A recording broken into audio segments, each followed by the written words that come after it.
Tax GDP growth 10-11% যেখানে ছিল already এক সময়, সেটা এখন বিলো 7%, যে ওয়ার্ল্ডের একেবারে প্রায় নিম্নতম কয়েকটি দেশের মধ্যে আমরা সেই জায়গায় আছি এখন এই মুহূর্তে। সাউথ এশিয়া তো সবচেয়ে নিচে। ট্যাক্স জিডিপি গ্রোথ যেখানে থাকবে না, রিসোর্স যেখানে কনস্ট্রেন্ট থাকবে, আপনার ফিজিক্যাল স্পেস স্বাভাবিকভাবে কমতে থাকে, এবং কমতে কমতে যেই জায়গায় আমরা আসছি, এখানে ফিজিক্যাল স্পেস না থাকলে আপনি ডেভেলপমেন্ট প্রোগ্রামও নিতে পারবেন না এবং সোশ্যাল প্রোগ্রামও নিতে পারবেন না, কোনোটাই নিতে পারবেন না।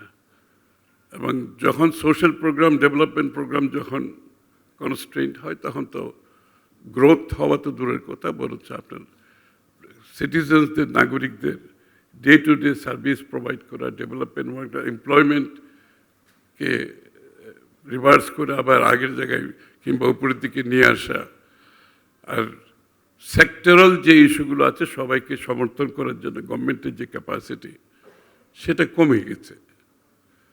তো আমাদের ট্যাক্স জিডিপি 6.8% যেটা দেখাচ্ছে, সেটা এখান থেকে আমরা উপরের দিকে কিভাবে যাবো, এটা বিগ চ্যালেঞ্জ আমাদের জন্য। এখন এই চ্যালেঞ্জ মোকাবেলা করতে গেলে প্রথমে আমাকে এনবিআর এর, ন্যাশনাল বোর্ড অফ রেভিনিউর যে রিফর্ম ইজ এ মাস্ট, এবং যে রিফর্মটা শুরু হয়েছিল বিগত ইন্টেরিয়াম গভর্নমেন্টের সময়, ওনারা একটা এনবিআর এর